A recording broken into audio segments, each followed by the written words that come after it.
when we're speaking about environmental policy, Yeah. of course, this is a passion of yours.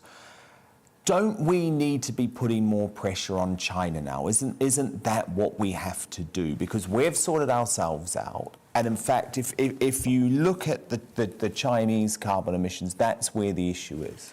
China is an absolute case in point. I'm a Sinophile, if you like. I think I was one of the first people from the EU to join an EU mission to China in 1975, when Mao was still the president. The country was also being run by the Gang of Four. I've written 3 books about China. 2 of them have been novels. Of course, China is absolutely central to this issue. It's central. It's one of the largest emitters of carbon.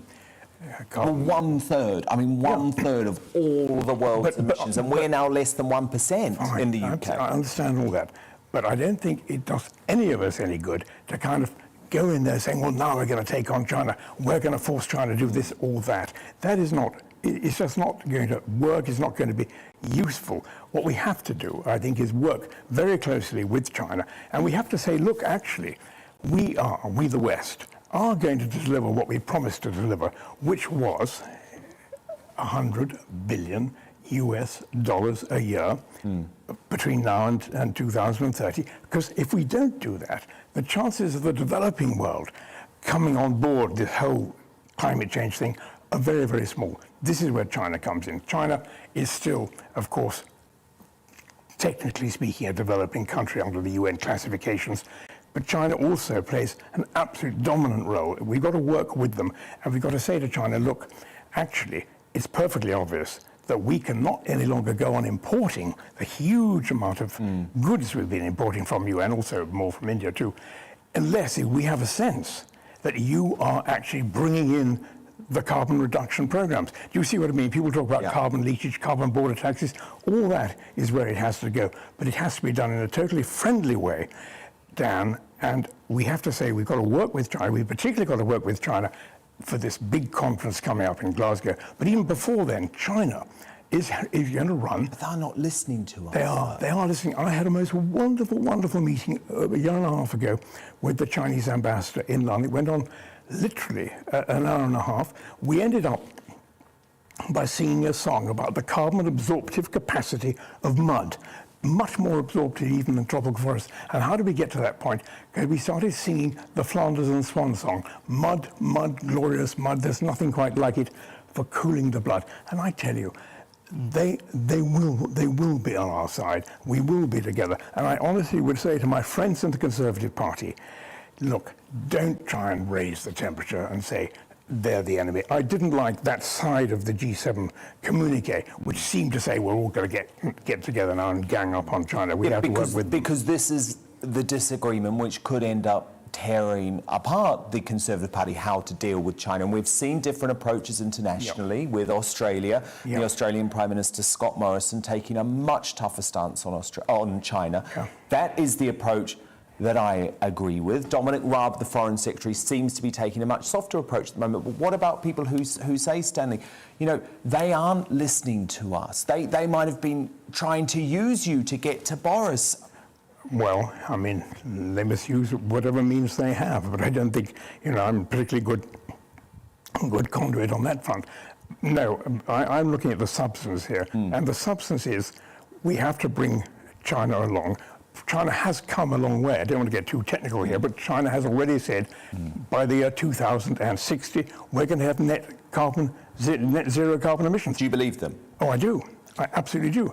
And I also believe that they're going to get this peaking, you know, by 2035 or maybe even 2030. So I think we're going to see a huge sea change there. Still the biggest producer and exporter of plastic? Oh, well, it has been, if you remember, it has been importing huge quantities of plastic from Britain as well, and has now said we're pretty big producers of plastic ourselves. No, let's not.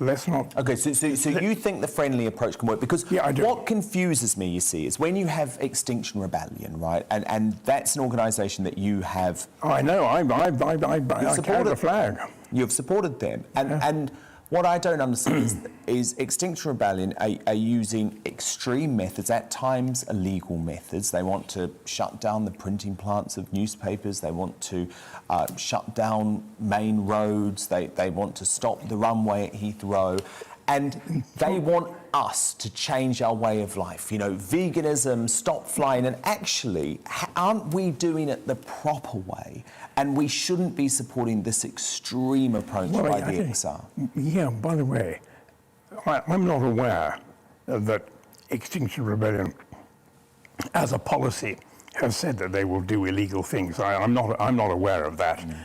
They are planning more in the weeks to come. I'm not aware of that. Honestly, I can probably my role in the Extinction Rebellion was one day I was at Trafalgar Square, and I said I'd make a speech, and I was perfectly happy to make a speech. Any problem about that? Apparently, the demonstration has stopped the Prime Minister getting to a dinner where he was meant to be making a speech. Anyway, no, I don't think I want to demonise Extinction Rebellion either. We are going where we're going, and that is there will be changes in lifestyle. It's just bound to be. There'll be more people on bicycles. There'll be more people eating asparagus instead of meat. You know, those things. But you understand the point that I'm making, don't you? Which is that we're taking a softly approach when it comes to China, which is where the real issue of carbon emissions is, and then the Extinction Rebellion are using these very extreme methods to try and change our way of lives. And a lot of people, Stanley, and I put it to you, a lot of people absolutely agree. We've got to get down. We've got to get our carbon emissions down. But we don't want to fundamentally change our way of life, stop taking flights, stop eating meat, when China are doing hardly anything. Hold on, okay, just let's look at this in an historical perspective. Why are we now already at 1.35 degrees centigrade more than we were pre-industrial level? Why were we? Not actually because of China's emissions, not actually because of India's emissions, but because historically, that first almost 1.5, you know, up to the safety limit, if you like, we did that. We, the West, did that. So we're responsible for the Industrial Revolution. We certainly are. So then let's start. But we've changed now. Well, we have begun to change, but actually, realistically, we've got a huge. But there's no point in any of us saying, well, China and India, the key emitters. Yes, they are. So is the United States. But actually, they have an absolute right to say, well, look, who actually caused this problem? Well, we caused it. That's the reality. Okay.